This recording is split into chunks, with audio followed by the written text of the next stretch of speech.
Hey guys, it's Sarah. I'm super excited for today's video. I'm going to be sharing what I consider to be a great drugstore cruelty-free makeup starter kit. I'm specifically gearing these recommendations towards someone who's just starting out on makeup and focusing on products that I think are really user-friendly, beginner-friendly. The most exciting part is that the cost of all of these products together comes out to a total of $85 for basically a full face of makeup.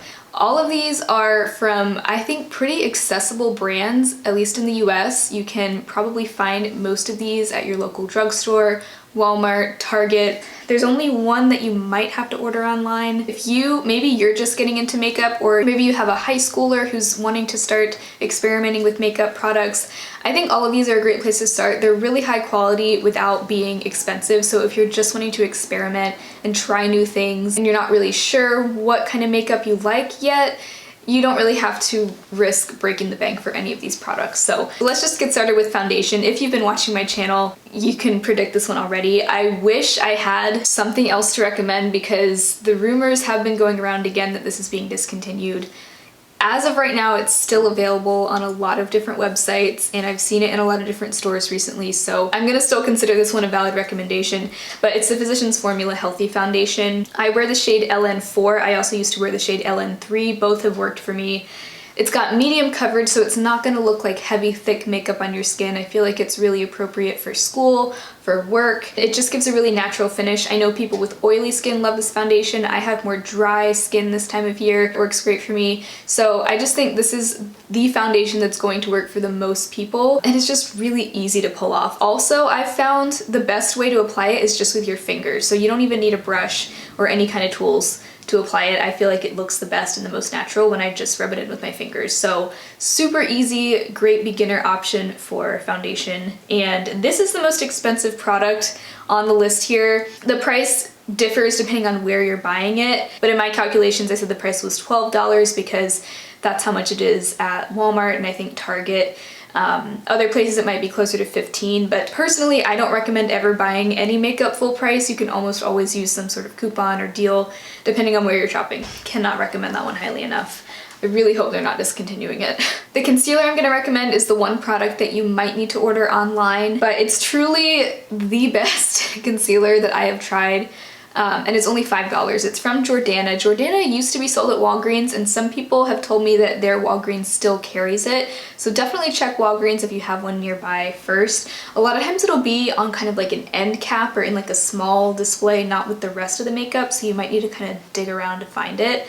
It may also be sold at some Kmarts too if you have that. So you can check those places, but you can definitely find it on their website. And their website, I have a lot of products that I love from Jordana.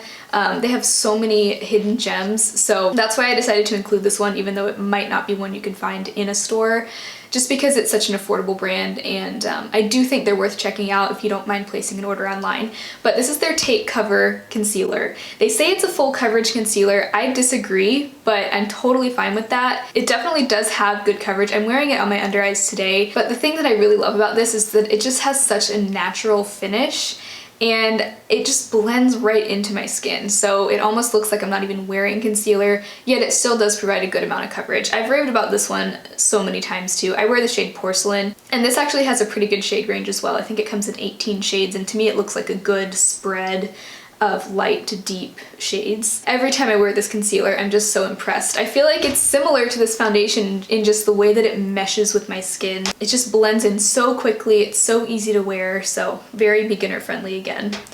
For powder, I'm gonna recommend a really, really affordable option. This is the e.l.f. Prime and Stay Finishing Powder. I have it in the shade Fair Light. The packaging is very cheap, it's getting a little bit crumbly, but I don't really think that's a huge deal. It's only $3. It does come in a few different shades, but they're really kind of translucent shades, so I think that's why it doesn't have a huge shade range. This is just a really basic translucent setting powder, and I think it would work for, again, a variety of skin types because it feels very lightweight. It does take away any shine on your skin if that's what you're looking for, but it's also not cakey at all. So if you have dry skin like I do, it's very hard to make this look cakey unless you're like piling it on.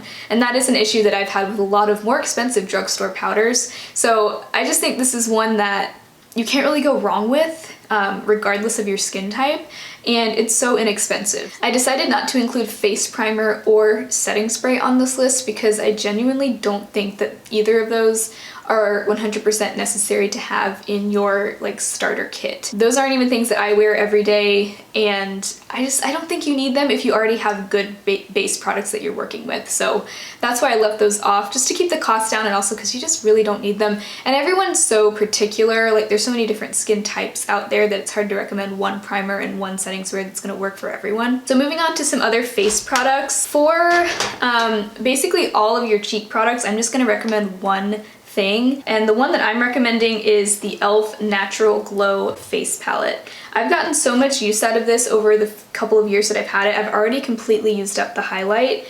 I'm close to using up the bronzer, and it also has two beautiful blushes in it. The really cool thing about these palettes is if you have more than one e.l.f. face palette, you can actually pop out each pan and mix and match. If you have a fair to light skin tone, maybe a medium skin tone too could pull this off. If you have a deeper skin tone and you don't think these would work for you, e.l.f. has tons of other face palettes with deeper shades of blushes and bronzers and contour products as well. So I've heard such good things about all the e.l.f. face palettes. This is the only one that I've personally tried, but it's $8 for 4 amazing products. The highlight in here is very subtle, so I think it might be a good one if you're just starting out and experimenting with highlighters and you don't want something really blinding right away. The blushes are both, I think, really universally flattering peachy colors, and then the bronzers also, it's not too orange, so it's really easy to pull that off as well. These are all really blendable? These are all really blendable and pigmented, and I just think for $8 you're getting everything you need for cheek products. It's a great deal. The eye primer I'm gonna recommend, I do think it's a good idea to have some sort of eye primer, especially if you have somewhat oily skin or oily eyelids and you're gonna be experimenting with eyeshadows. I feel like, at least I know when I was in high school and I was first trying out eyeshadow on my eyes, I didn't have an eye primer, and I would always have the issue of my eyeshadow creasing and just completely rubbing off throughout the day. So, but once I started using an eye primer, that problem was completely gone. And I used to have very oily skin. So honestly, I would recommend an eye primer if you've tried eyeshadows and you just can't seem to get them to stay on your eyes. The eye primer I'm gonna recommend is one that I don't have with me now, but it's one that I used and loved in the past, and it's the Milani eyeshadow primer. Super easy to find in drugstores. It's like $6 or $7. The tube will last you forever. It's a workhorse and it's just a great product. So that's the eye primer I would recommend. And then the eyeshadow palette, I'm gonna recommend a neutral eyeshadow palette because I feel like those are usually like the starter shades that people kind of get into when they're first using eyeshadows, and it's also such a work appropriate or school appropriate product. I've raved and raved about it, but it's the e.l.f. New Classics eyeshadow palette. Oh, you know what? I lied earlier. This is actually the most expensive product on the list here. Well, depending on where you buy this foundation, because this actually can be like, I think $15 or $16 if you buy it off of like the Physicians Formula website, but I wouldn't recommend paying that much for it, FYI. But this e.l.f. palette at full price is $14. So I guess it kind of depends, but you're getting 18 beautiful neutral shades in here. There's a really good mix of mattes and neutrals and light shades, dark shades, warm tones and cool tones. This pretty much has everything you need neutral eyeshadow wise. And I just think it's such a great starter palette if you're just getting into eyeshadows and you're not wanting to spend like $50+ on an Urban Decay palette. Honestly, the quality to me is not that far from the quality of an Anastasia eyeshadow palette.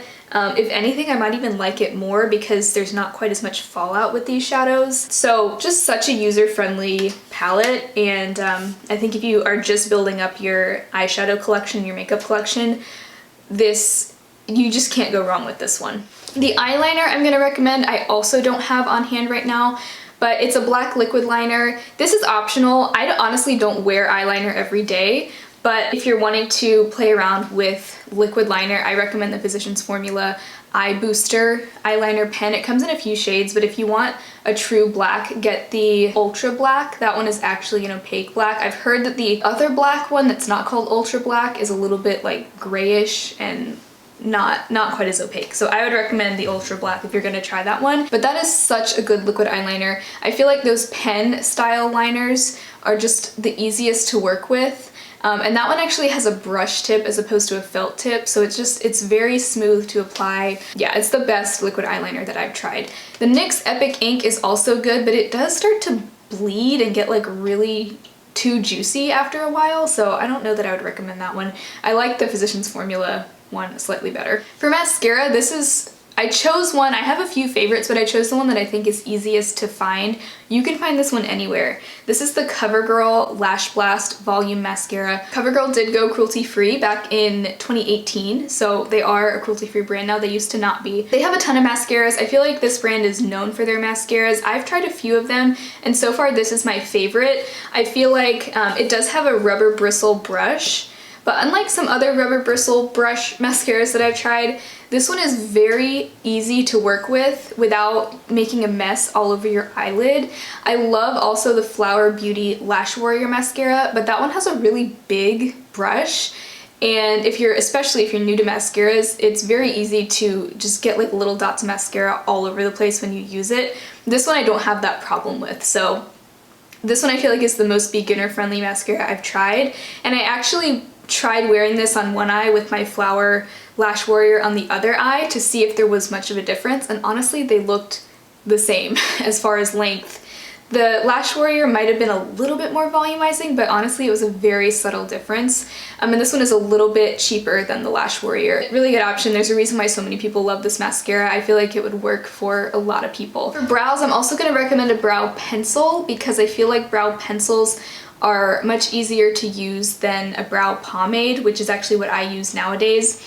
But the CoverGirl Ultra Precise Brow Pencil is so good. That is the best brow pencil that I've found from the drugstore. I would wear the shade Soft Blonde, but I really do think that those thin micro tip brow pencils are going to be the easiest place to start if you're just learning. I also wanted to recommend a brow gel in case you don't feel like you need to fill in your brows at all.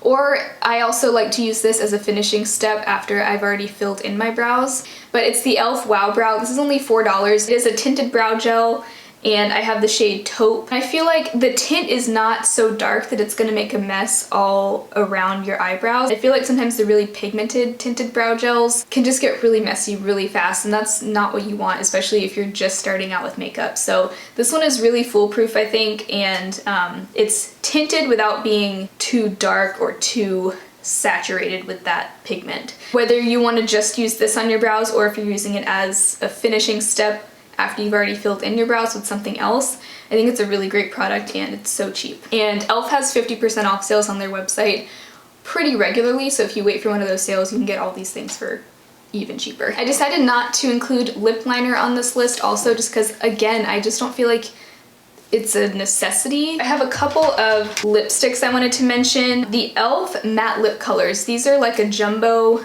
retractable lip crayon. I have the shades Tea Rose, and then I also have Berry Sorbet, which is a really pretty like fuchsia berry color. These are nice because even if you are a person who likes to use lip liner, you don't need it with these because they're already pretty small, so you can kind of line your lips and then fill them in with it. And they even have a little sharpener on the end, which I've honestly never used, but if you pop off the back, you can actually sharpen the tip if you're wanting like an even more precise tip. I've never even needed to do that. But these are great for a matte lip color. I feel like between these and a matte liquid lipstick, if you're wanting to go the matte route, these are a lot easier to pull off. They don't get all dry and crackly like a lot of matte liquid lipsticks do, and they're just easier to use for someone who's just starting out. They've got a lot of different shades. They've got some reds, a bunch of like deep vampy colors, some other nude colors, but these are both beautiful shades. I've been a fan of these for a very long time. And then for lip gloss, I have a lot of lip gloss favorites. It's really hard not to impress me with a lip gloss formula because they're all really similar in my opinion. But the one that I'll recommend is one that you've heard me mention a million times on my channel if you've been watching me for a while, but the NYX Butter Gloss. These have been around for ages. They're $5. They come in tons of different shades. I have the shade Creme Brulee, and I love this color. I wear it all the time. It doesn't have a weird taste at all. In fact, I don't think it has any taste, but it does have a very light kind of cupcake smell. It's not going to make your lips tingle or anything. It's just a basic gloss. If you've been watching my channel for a while, I'm sorry that a lot of these are products you've heard me recommend thousands of times, but there's a reason for that. They're just good products. So that's the drugstore makeup starter kit that I would recommend, whether you are just now getting into makeup or you have someone in your life who maybe wants to get into makeup and you want to introduce them to some good products. Everything will be listed and linked down below if you want to shop online for any of this. But like I said, most of this can be found in just about any drugstore. So if you enjoyed, I would love to have you stick around and subscribe. I do lots of videos about cruelty-free beauty and just general conscious consumerism, so I'd love to have you stick around, and I hope to see you very soon in my next video. Bye.